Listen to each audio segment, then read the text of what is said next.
Hospitalisation, claim, rejection, ये 3 words. Hospital word सुनते ही हमारे दिमाग में क्या आता है? लाखों का खर्चा। और claim rejection is everyone's nightmare. स्वागत है बंधुओं हमारे चैनल लफ्ज से नब्ज तक में आपका, जहां हम हमारे अतिथि के हृदय तक पहुंचते हैं उनके लफ्ज सुनकर। मैं सूरज नागौरी, आपका होस्ट और दोस्त। आज के हमारे गेस्ट हैं Shri Atul Gupta of EF insurance broking. स्वागत। नमस्कार, थैंक यू। इंश्योरेंस, हमें इंश्योरेंस क्यों लेना चाहिए? अतुल जी इंश्योरेंस लाइन में क्यों आए? कितने का इंश्योरेंस होना चाहिए? परिवार में किन किन जनों का इंश्योरेंस होना चाहिए? हमारे घर में किस किस चीज़ों का इंश्योरेंस होना चाहिए? ये सब बातें हम आज के सेशन में करेंगे। तो अतुल जी, स्वागत वंस अगेन आपका। प्लीज़ बताइए, इंश्योरेंस मैं क्यों लूँ यदि मेरा क्लेम रिजेक्ट ही होना है तो? First of all, thank you very much, Suraj, and thank you for taking time out and inviting me for your podcast today. Well, actually, बंधुओं, देखिए, claims and rejection and hospitalisation ये चीज़ें ऐसी हैं जो हम सब की लाइव्स में आने ही वाली हैं।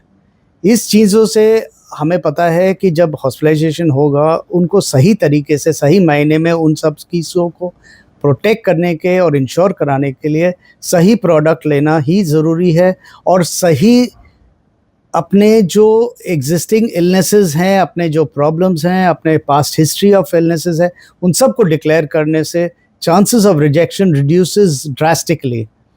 इन सब चीज़ों में, जैसे सूरज जी आपने कहा, the prime reason for rejection is not that the company does not want to pay. It is only because we tend to withhold very very important information from the insurance companies.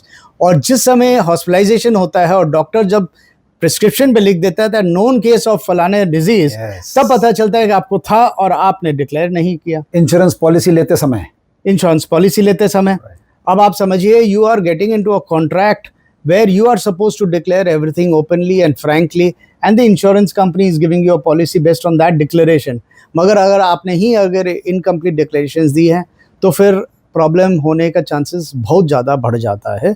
सो हम ये चाहते हैं, हम ये suggest करते हैं सबको कि it is always better to be transparent with your broker agent, that is us, and definitely with the insurance company.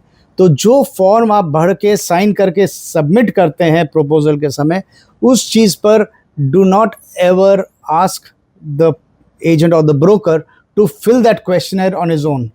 हर चीज़ की आंसर आप खुद अपने सामने भरवाइए ताकि मैक्सिमम डिक्लेरेशन ऑफ फैक्ट्स उसमें रहे। Otherwise that can tantamount to lying or trying to cheat, misdisclosure हो जाएगा, विथहोल्डिंग ऑफ इंफॉर्मेशन हो जाती है, और ये सब क्लेम के समय आता है। ये सारी चीज़ें प्रॉब्लम आती हैं उस समय। तो आप जो समय दे रहे हो चेक काटने में, आप जो समय दे रहे हो प्रोडक्ट समझने में, एट द वेरी आउटसेट ही अगर उस चीज़ को आप आयरन आउट कर देते हो, your chances for claim rejection reduces by almost 90%। Now this is what I can suggest going forward, आपको इस प्रैक्टिस को अपनाएं। तो इंश्योरेंस तो समझिए, हम यदि ट्रूथफुल रहे स्टार्टिंग से तो हम इंश्योरेंस भी लें और हमारे क्लेम रिजेक्शन के चांसेस भी घट जाते हैं। हाँ। पर जो एजेंट होता है बीच में, या आपकी एक ब्रोकिंग फर्म है, क्या डिफरेंस है? Why should I go through you rather, तो कि हमारा क्लेम बाद में रिजेक्ट ना हो? Are you available at the time of the claim? Okay, so let me give an example. आप समझिए, आपको एक टेलीविज़न खरीदना हो और उस टेलीविज़न को खरीदने के लिए आपके मन में है कि मुझे 43 इंच की एक LED टीवी चाहिए।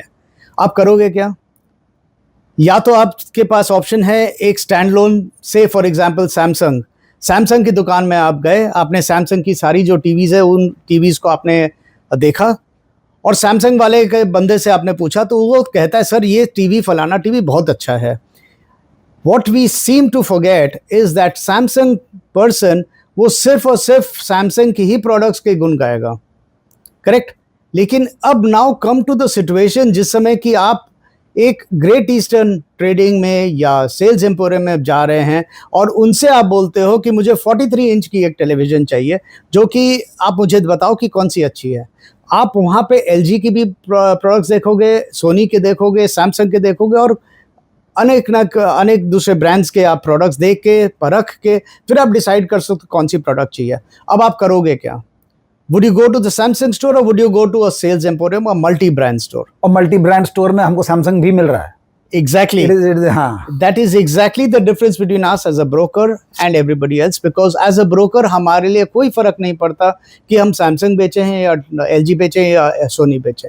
सो मेरे लिए सब प्रोडक्ट्स एक समान है, लेकिन मेरे लिए आप सबसे ज़्यादा इंपॉर्टेंट, बिकॉज आप हमारे द्वार पे आए हैं टू बाय अ टेलीविजन, और एक टेलीविजन के पीछे आपकी एक्सपीरियंस अगर अच्छी रही तो you will come back next time, may be for a refrigerator, may be for another product, and that is where is my opportunity to serve you. Insurance हमें कितने रुपए का लेना चाहिए? Surajji, that's a very tough question, but I can only say that I will break it up in two parts. First of all, कितने लेनी चाहिए, it also depends on the number of members in your परिवार. Now, आपके परिवार में let us assume आप हैं, आपके मिसेज हैं, आपके 2 बच्चे हैं और पेरेंट्स हैं, तो ये टोटल 6 मेंबर का एक परिवार हुआ। मेरे हिसाब से all 6 should be covered. Parents definitely, because the chances of illnesses and elements increases with age. बच्चे क्योंकि वो जब स्कूल में रहते हैं या आने जाने स्कूल कॉलेज आते जाते समय उनके साथ घटनाएं हो सकती हैं, एक्सीडेंट्स हो सकती हैं, it's quite possible. And you and your spouse definitely, because you are the central character for your families. आप bread earning member हो, your wife also works with you, and your families are dependent on you. So every single member of the family को सबसे पहले coverage होना चाहिए. Now coming to the next part is how much. Now how much का कोई definition सही या गलत नहीं होता, मगर आप एक चीज़ को एक दूसरे नज़र से देखो। मेरा ये अनुमान है, मेरा ये एक्सपीरियंस कहता है कि आज के दिन बड़े हॉस्पिटल्स में कहीं पे भी जाओ तो कुछ भी डॉक्टर्स के फीस, आपके रूम चार्जेस, बाकी OT चार्जेस, ये टेस्ट वो टेस्ट सब लेके प्राय आप समझिए एक थंब रूल के हिसाब से लाख रुपए दिन का आपका खर्चा कहीं नहीं गया मिनिमम। तो आपके अगर 7 दिन से 10 दिन वाले हॉस्पिटलाइजेशन में 7 से 10 लाख रुपया तो ऐसे ही आपके खर्चे हो जाएंगे।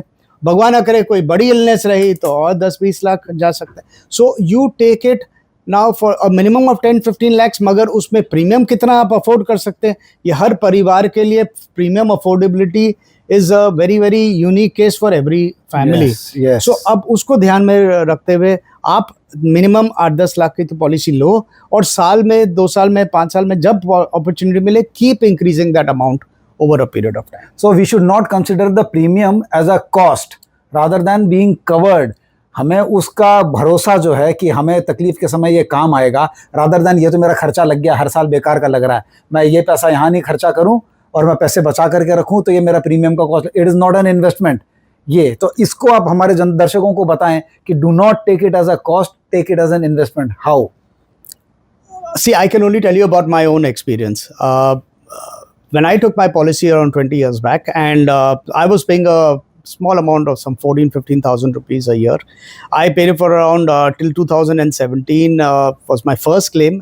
2009, sorry, was my wife's first claim, and I had paid a total amount of some 70,000-80,000 rupees in premium, and my wife's claim was 2.5 lakhs.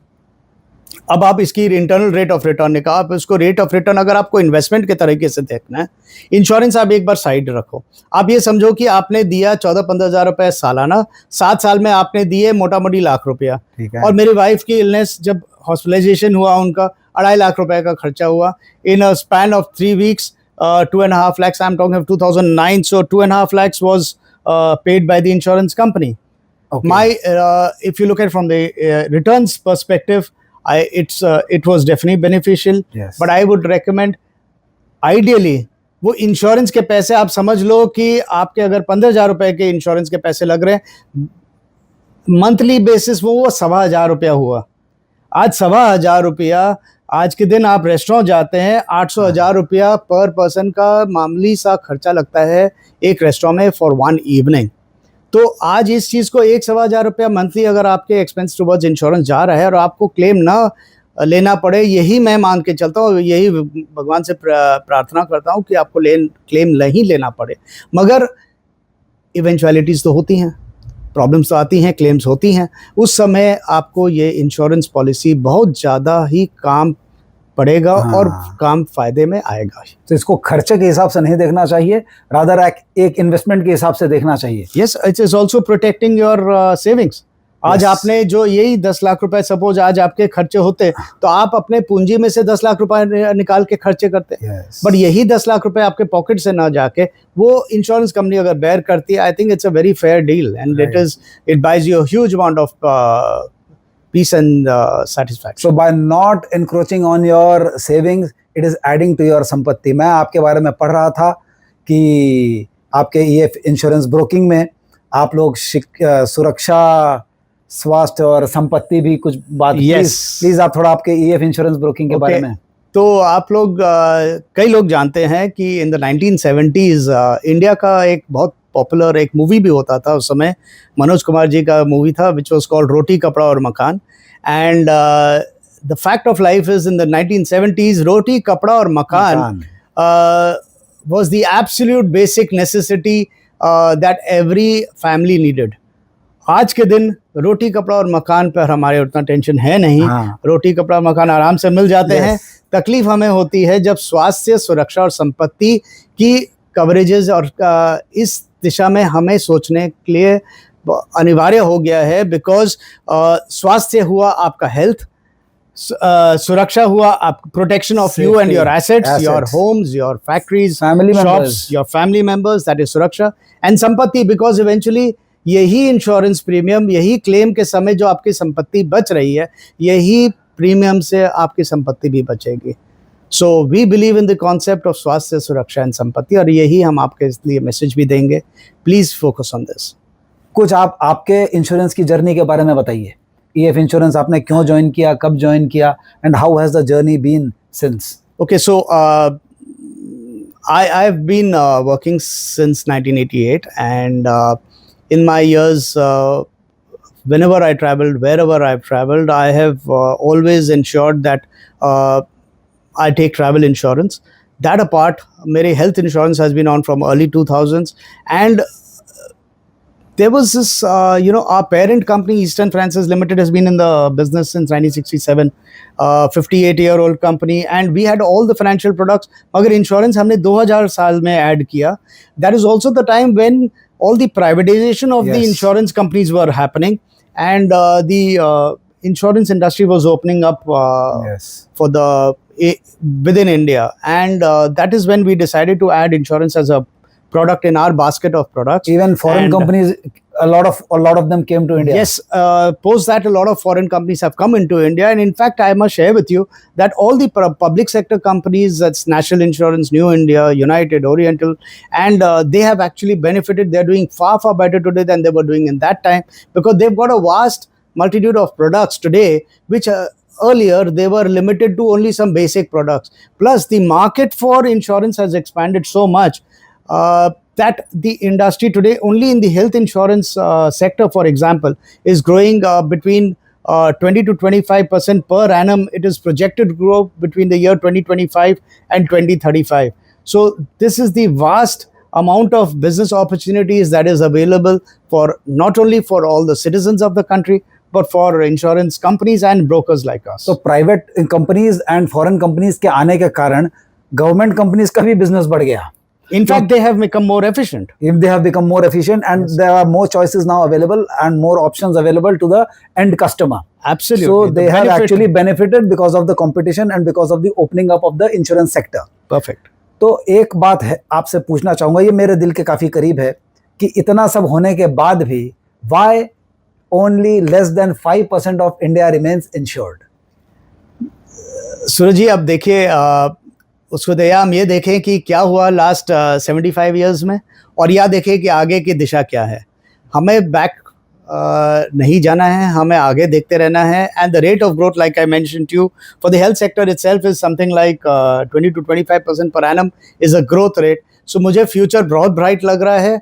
And what is more important is that the awareness towards insurance has actually increased, and it is something like I said about स्वास्थ्य, सुरक्षा, संपत्ति, इन सब 3 basic parameters of life पर जब focus करते हैं, the future can only look better than what we have seen it today or in the past. So there is a phenomenal growing, the growth rate is phenomenal. Yes. गाड़ी तो मेरे ख्याल से बिना इंश्योरेंस के आप खरीद भी नहीं सकते. Well, it is absolutely illegal It to is drive a car without illegal. insurance, and you cannot take it out on the road Yes. without insurance. So, well, like I said earlier, I think it's just not your car, but also your life, which is your health, your family, your assets. इतने कष्ट से, इतने तकलीफ से, इतने सालों से हम पैसे जोड़ जोड़ के अपने assets क्रिएट करते हैं, घर लेते हैं, बिजनेस एक्सपैंड कर रहे हैं, फैक्ट्रीज में स्टॉक्स रखते हैं, ये सब हमने किया है. लेकिन एक अम्फान जैसे एक सिचुएशन, एक साइक्लोन, एक कोविड, एक any kind of one single accident can ruin all your savings and mess up with your finances. So do not take that risk. So we need to be insured. We need to be adequately insured. हमारे assets को हम identify करें, हमारे family members को हम cover करें और हम EF Insurance Broking के पास जाएं for a bouquet of options Yes. and for a professional service end to end. अब एक छोटा सा हमारा एक rapid fire round है. बोलिए. आपको बिना सोचे उत्तर देना है. Okay. तुरंत. One word. Yeah. Tea or coffee? Tea. Mountains or beaches? Mountains any day. Networking या solitude? Absolutely networking. I'm a people's person. People's person. One word that defines Atul Gupta. Trust. Cricket or football? Neither. I love Formula One. Formula One. इनके फॉर्मूले की बात ही कुछ और है. अब आज का लब से नब तक का कार्यक्रम अतुल जी आज यहीं समाप्त करते हैं हम. बहुत बहुत धन्यवाद. Thank you so हमारे much. कार्यक्रम में आप पधारे. Thank you very Looking much. forward to a bright future for EF Insurance Broking. Thank you so Thank much. you. Thank you, friends.